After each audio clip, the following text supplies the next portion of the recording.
प्रेरणास्पद कथा YouTube channel पर मैं धनंजय जैन आप सभी का हार्दिक स्वागत करता हूं। दोस्तों, चंदा का ध्यान अचानक कैलेंडर की तरफ गया तो तारीख को देखकर परेशान हो गई। मायके में बड़े भैया की लड़की रचना की शादी अब सिर्फ 10 दिन बाकी थे। उसे रह रहकर चिंता सताने लगी।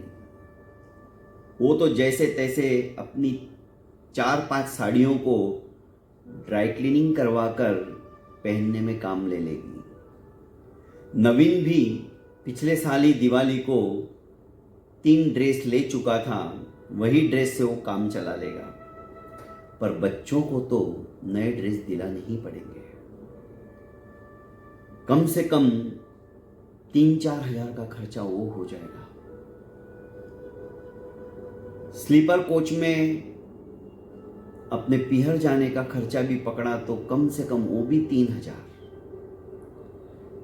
5,000 का गिफ्ट तो देना ही पड़ेगा, क्योंकि बुआ जो है वो लड़की की बुआ होने की वजह से इतना तो बनता ही है। ये भी कम से कम सोच रही है। पूरे महीने का जो पेमेंट मिलता है नवीन को, वो एक झटके के अंदर खलास हो जाएगा। एडवांस में भी यदि नवीन ने अपनी कंपनी वालों को रिक्वेस्ट करके 1 महीने का पेमेंट ले भी लिया तो अगले महीने का घर खर्चा कैसे करेंगे? उसे बार बार चिंता सताए जा रही थी। पर शादी में तो जाना ही था, क्योंकि सारे रिश्ते नाते निभाने के लिए ये रस्म भी तो पूरी करनी थी। खैर, जैसे तैसे चंदा अपने पति नवीन और दोनों बच्चों के साथ पीहर आ गई। धूमधाम से रचना की शादी की तैयारियां चल रही थी। ये 2 दिन पहले आए थे और शादी के दूसरे दिन इनको रवाना होना था। सभी रिश्तेदारों से मिलकर चंदा बहुत खुश थी, पर चंदा का जो चेहरा था, कम उम्र में भी काम का अत्यधिक प्रेशर होने के कारण से उम्र दराज हो चुका था। नवीन के छोटे से पगार से अब घर खर्च चलाना संभव नहीं था, तो चंदा स्वयं कढ़ाई बुनाई करके थोड़ा बहुत सहारा अपने घर परिवार के लिए बन चुकी थी। सारा दिन कढ़ाई बुनाई, फिर उसके बाद में बच्चों की पढ़ाई, बच्चों की तरफ ध्यान देना, घर का काम करना। इन सारे कामों की वजह से चंदा का जो सुकोमल चेहरा था, जो हमेशा प्रसन्नचित्त रहने वाला चेहरा था, वो मुरझा चुका था। पर चंदा कभी भी अपने दुख को, कभी भी अपनी तकलीफ को किसी के सामने बयान नहीं करती थी, खुददार थी। धूमधाम से विवाह संपन्न हुआ। चंदा अकेली बहन थी 5 भाइयों के बीच। 5 भाइयों को भी बड़ी चिंता सताती थी कि चंदा का घर गृहस्थ का जीवन यदि सुचारू रूप से चल जाए तो कितना अच्छा हो। 5 भाई अच्छा खासा कमा रहे थे, पर चंदा स्वाभिमानी होने की वजह से कभी भी किसी से कुछ लेती नहीं थी। विवाह समाप्त हुआ। डोली में बैठकर रचना ससुराल चली गई। सभी मेहमान करीब करीब जाने लगे।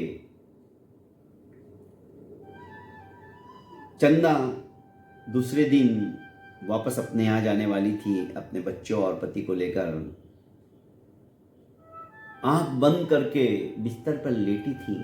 सोच रही थी कि अब घर पे जाते ही कैसे क्या अपने घर खर्च को डिवाइड करेगी। किराने वाले का पैसा देना, दूध वाले का पैसा देना, बच्चों की फीस भी इसी महीने भरनी है। क्या करूं, कैसे करूं, कुछ समझ में नहीं आ रहा था। इतने में एक स्नेह भरा हाथ उसके सर के ऊपर घूमने लगा। चंदा ने आंखें खोली तो भाभी थी, बड़ी भाभी। चंदा उठकर बैठ गई। अरे भाभी आप? हाँ चंदा, क्या करूं, शादी की गड़बड़ में मैं अच्छे तरह से तुमसे बात भी नहीं कर पाई। आज जब मेहमान चले गए, थोड़ी फुर्सत मिली है तो सोचा चलो तुमसे गुफ्तगू कर लूं, और मैं आ गई। दोनों मिलकर बातें करने लगी। उसकी भाभी ने चंदा से कहा कि चंदा, मैं जानती हूं तुम बहुत स्वाभिमानी हो, कभी किसी से कुछ मांगती नहीं हो, लेती नहीं हो, पर तुम्हारी हालत क्या है मुझसे छुपी हुई नहीं है। और मैं तो इस घर के अंदर बाद में आई, ये घर तो पहले तुम्हारा है। घर में जैसे बेटों का हक होता है वैसा ही बेटियों का भी होता है, और तुम तो इकलौती हो। 500 की गड्डी निकालकर उसने चंदा के हाथ में रखी और कहा कि चंदा, ना मत कहना, पैसे काम आएंगे। चंदा पैसों की गड्डी देखकर मुस्कुराई और कहने लगी, भाभी पैसे क्षणिक तकलीफ में काम आ सकते हैं, पर जो रिश्ते होते हैं वो जिंदगी भर निभाने होते हैं। माना कि मैं इस घर में बड़ी हुई, पढ़ी लिखी और रचना की तरह एक दिन विदा भी हो गई, पर भाभी आज जो मेरा इस परिवार के प्रति स्नेह है, आज जिस सम्मान से मुझे ये परिवार देखता है, ये कागज इसके आगे मायना नहीं रखता है। मेरा आत्मविश्वास, मेरा सम्मान, बाबूजी ने यही सिखाया, तकलीफ आएगी तो सहन कर सकते हैं, पर आत्मविश्वास चला गया तो मुश्किल हो जाएगी। आप प्लीज मेरी भावनाओं को समझने की कोशिश करो। मैं ये पैसा नहीं ले सकती। भाभी भी जानती थी कि चंदा खुददार है। बाबूजी और मां ने जो संस्कार सभी बच्चों पर दिए हैं, वे संस्कार चंदा में भी कूट कूट कर भरे हुए हैं। दोनों रोए जा रही थी, उनके आंसुओं से नोट भीग रहे थे, पर रिश्तों की खुशबू वातावरण में महक रही थी।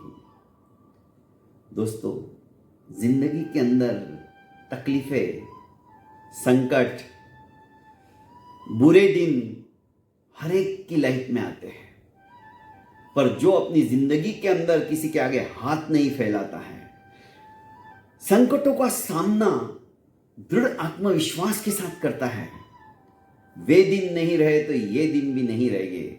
यही चंदा के अंदर गुण था।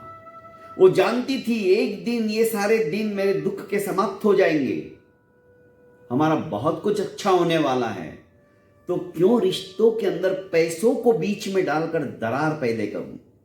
और पैसा ही दोस्तों रिश्तों को दो विभागों के अंदर विभाजित कर देता है। चंदा से सीखने जैसा बहुत कुछ है।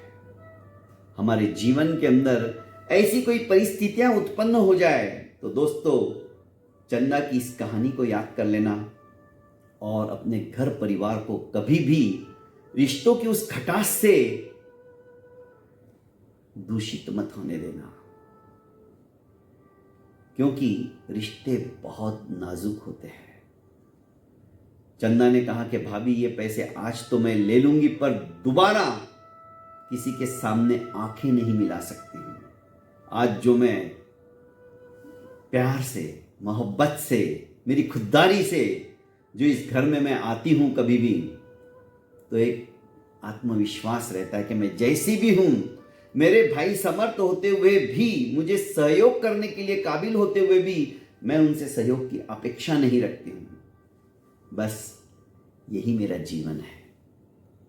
दोस्तों, ऐसा ही जीवन हम सबका हो। ऐसी ही छोटी छोटी प्रेरणास्पद कहानियां यदि आप सुनना चाहते हो तो दोस्तों, अभी तक आपने यदि मेरे इस चैनल को लाइक एवं सब्सक्राइब नहीं किया है तो कर लीजिए और ज़्यादा से ज़्यादा इसे फॉरवर्ड कीजिए। प्रणाम।